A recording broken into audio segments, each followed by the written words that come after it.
मैंने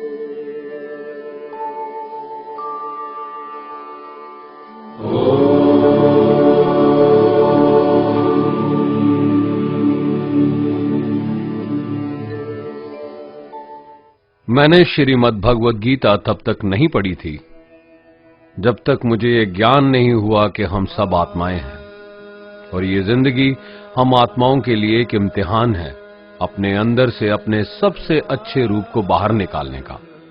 और भगवद गीता इस इम्तिहान को पास करने की एक अहम किताब। भगवद गीता के 18 अध्याय हैं और ये संस्कृत में परमात्मा द्वारा दी गई थी। समय के साथ संस्कृत भाषा रोजमर्रा की जिंदगी से निकल गई और ये ज्ञान मनुष्य से दूर हो गया। समय समय पर भगवद गीता के साधारण अक्षरों में अनुवाद किया गया। इसी कोशिश को आगे बढ़ाते हुए आने वाले 9 मिनटों में भगवद गीता के कुछ अहम हिस्सों को अपने गुरु के आशीर्वाद से एक आसान रूप में मैं अपने 7 बिलियन भाई बहनों के चरणों में समर्पित कर रहा हूं। ये ज्ञान परमात्मा ने भगवान कृष्ण के द्वारा सबसे बड़े धर्म युद्ध महाभारत की रणभूमि कुरुक्षेत्र में अर्जुन को कुछ 5000 साल पहले दिया। ये वो वक्त था जब धर्म का बार बार उल्लंघन हुआ, परमात्मा का डर मनुष्य से निकल गया। लालच की होड़ में भाई ने भाई को मारने की कोशिश की और यही नहीं, एक ब्याहता औरत को भरी सभा में अपने बड़ों के सामने अपमानित किया गया। इससे पहले कि मनुष्य जाति धर्म युग से निकलकर पूर्ण रूप से कलयुग में जाती, युद्ध की रणभूमि में युद्ध से कुछ पहले परमात्मा ने गीता भगवान कृष्ण के द्वारा मनुष्य जाति के कल्याण के लिए दी। ऐसे ही जैसे कभी तुरा मोसेस को, गॉस्पेल जीसस को और कुरान प्रॉफिट मोहम्मद को दी। गीता, बाइबल, कुरान, तुरा, गुरु ग्रंथ साहिब परमात्मा द्वारा दी गई किताबें हैं जो किसी एक धर्म के लिए नहीं बल्कि पूरी मनुष्य जाति के लिए है, पूरी इंसानियत के लिए है, सब आत्माओं के लिए है। क्योंकि ये आत्मा को परमात्मा के बारे में, उसकी सृष्टि के बारे में और सबसे अहम ये उन कायदों के बारे में समझाती है जिनका आत्मा को मनुष्य के रूप में हर हाल में पालन करना होगा, रक्षा करनी होगी। और इन्हीं कायदों की बुनियाद पे एक आत्मा को शरीर त्यागने के बाद परखा जाएगा और इस परीक्षा से पास होने पे हमेशा के लिए इस जन्म और मृत्यु से मुक्ति मिलेगी। परमात्मा भगवद गीता में कहते हैं कि मैं ही सबकी शुरुआत हूं, मैं शुरू से भी पहले था और सब खत्म होने के बाद भी रहूंगा। सब मुझ में है और मैं सब में हूं। जो भी तुम छू सकते हो, देख सकते हो, चख सकते हो या सुन सकते हो, वो सब मैं हूं। ये नदियां, पहाड़, सूरज, ग्रहण, चांद, सितारे सब मैंने बनाए हैं। मैंने ही भगवान, शैतान, राक्षस और इंसान बनाए। मैं सर्वव्यापी हूं, सब में रहता हूं, सब में मैं हूं, मैं ही हूं। मैं ही ब्रह्मा बन के सब बनाता हूं और रुद्रा बन के सब नष्ट कर देता हूं। मैं ये सृष्टि यूं ही बनाता और तोड़ता रहूंगा ताकि आत्माओं को मौके मिल सके इस जन्म और मृत्यु से एक दिन मोक्ष पाने को, हमेशा के लिए परमात्मा के साथ रहने को। भगवद गीता कहती है कि इस सबसे बड़ी परीक्षा के लिए परमात्मा ने प्रकृति का निर्माण 5 तत्व हवा, अग्नि, जल, पृथ्वी और ईथर से किया, जिन्हें हम छू के, चख के, सूंघ के, देख के समझ सकते हैं। पर खुद परमात्मा इन 5 इंद्रियों की समझ से बाहर है। उन्हें आत्मा इन इंद्रियों से नहीं जान सकती। आत्मा 5 इंद्रियों के साथ वैसे ही है जैसे एक लोहे का रोबोट जिसे अपने बनाने वाले का कोई पता नहीं। अर्जुन को भी परमात्मा का विराट रूप देखने के लिए भगवान कृष्ण ने दिव्य नेत्र दिए। भगवद गीता समझाती है कि आत्मा अजन्मी है, इसे कोई मार नहीं सकता, कोई जला नहीं सकता, डुबा नहीं सकता, काट नहीं सकता। लेकिन आत्मा को परमात्मा के साथ हमेशा रहने के लिए ये परीक्षा रूपी जीवन में बैठना ही पड़ेगा। इस परीक्षा के लिए परमात्मा से बिछुड़ के आत्मा को पृथ्वी पे किसी न किसी रूप में जन्म लेना पड़ता है। और 88 करोड़ जोनियों को जीने और भोगने के बाद एक आत्मा को मनुष्य का शरीर और दिमाग मिलता है, इस सबसे बड़ी मर्यादाओं की परीक्षा में बैठने के लिए। हर मनुष्य को इस पूरी परीक्षा के दौरान तरह तरह की अच्छी और बुरी भावनाओं के चक्रव्यूह में अपने ही भाई बहन या मित्रों के साथ डाला जाता है, जिसमें हर आत्मा को अपने अंदर के तामसिक और राजसिक अवगुणों से निकल के सात्विक जीवन में प्रवेश करने के मौके मिलते हैं। हमारे तामसिक गुण वो हैं जो हमारे अंदर हीन भावना पैदा करके हमें खुद को उदास और नुकसान पहुंचाते हैं, और हमारे राजसिक गुण हमें ईर्ष्यालु और लोभी बना के दूसरों के प्रति नुकसान पहुंचा सकते हैं। इस परीक्षा के दौरान हर आत्मा को तामसिक और राजसिक गुणों को खत्म करके अपने सात्विक गुणों से परिचित होना पड़ेगा।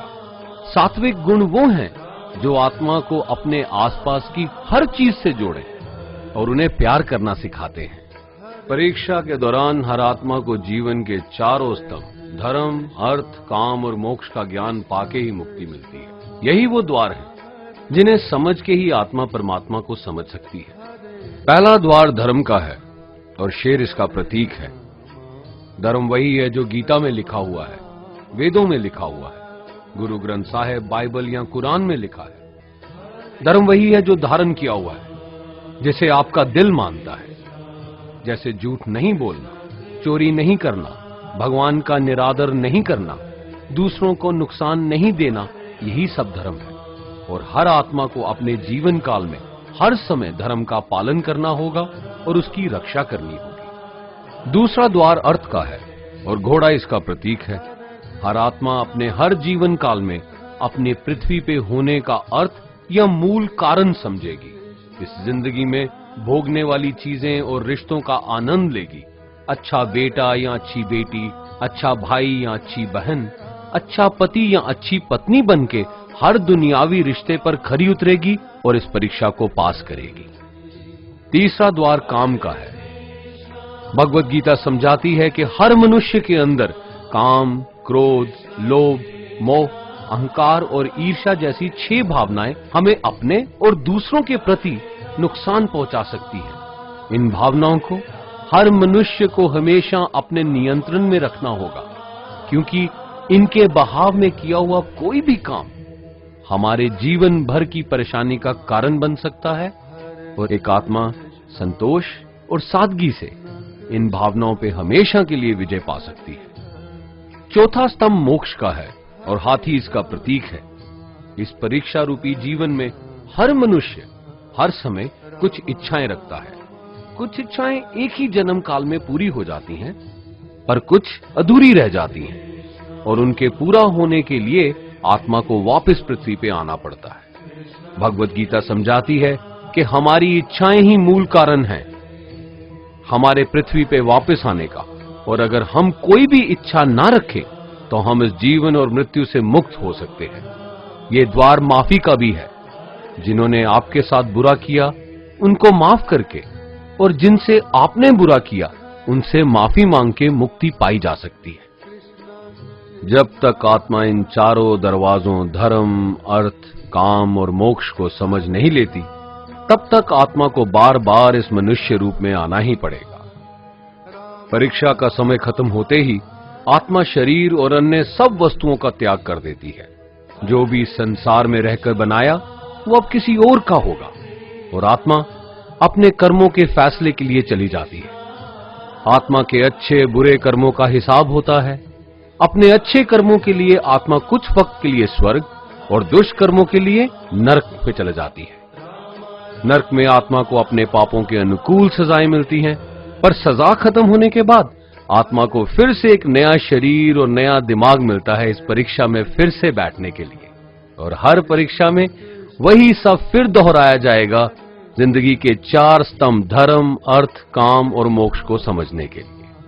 हर जन्म में अपने कई जन्मों के कर्मों के हिसाब से हर आत्मा को कभी अच्छे और कभी बुरे हालातों से जाना पड़ता है, लेकिन जब तक आत्मा परमात्मा के साथ योग को नहीं समझ लेती वो मुक्ति नहीं पा सकती। भगवत गीता समझाती है कि मनुष्य अपने शरीर, दिमाग या दिल से भगवान को पा सकता है। शरीर द्वारा किए कर्मों के माध्यम से परमात्मा को पाने को कर्म योग कहते हैं। ऐसे कर्म जो परमात्मा की इच्छा से हों और दूसरों के कल्याण के लिए हों। वाल्मीकि ने रामायण लिख के, श्रवण ने अपने माता पिता की सेवा और उन्हें चार धाम की यात्रा करवा के, मदर टेरेसा ने अपने प्यार और सेवा के माध्यम से, और मैडम क्यूरी ने वैज्ञानिक खोज में अपने जीवन का बलिदान देके अपने कर्मों द्वारा परमात्मा को पाया। भगवत गीता समझाती है कि एक आत्मा दिमाग से भी परमात्मा के साथ योग लगा सकती है। इसे राजा योग कहते हैं, क्योंकि दिमाग या मस्तिष्क सब इंद्रियों का राजा है। एक मनुष्य अपनी आस्था, सांस प्रणाली, आसन, अभ्यास, साधना और तपस्या से परमात्मा को इस योग के रास्ते पा लेता है। इस योग को समझने के लिए हमें अपने अंदर की एनर्जीज यानी चक्रा और कुंडालिनी को समझना पड़ेगा। आत्मा मस्तिष्क से मेडिटेशन या ध्यान लगा के परमात्मा के साथ योग लगा सकती है। शंकराचार्य, स्वामी परमहंस, स्वामी विवेकानंद और उनके जैसे कई योगी इस योग के रास्ते परमात्मा के साथ संधि लगा पाए।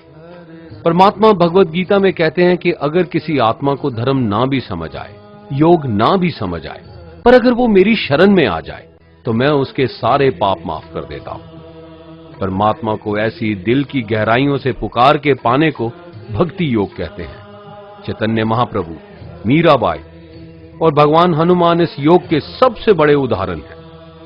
लेकिन कभी आत्मा अपने होने का मूल कारण भूल के धर्म का उल्लंघन करे या पाप के रास्ते पे निकल जाए तो उसे ठीक करने के लिए परमात्मा खुद किसी रूप में पृथ्वी पे जन्म लेते हैं। आइए श्री भगवत गीता, गुरु ग्रंथ साहिब, तुरा, बाइबल, कुरान या ऐसी किसी भी दीनी किताब को पूरा पढ़ के इस जिंदगी के असली मायने समझें और परमात्मा के साथ योग लगाएं। अगर आपने इसे पसंद किया तो इसे औरों को बांटिए ताकि सब आत्माएं अपने यहां होने का मूल रूप समझ सकें और इस जन्म और मृत्यु से मुक्ति पाके हमेशा परमात्मा के साथ रह सकें। धन्यवाद।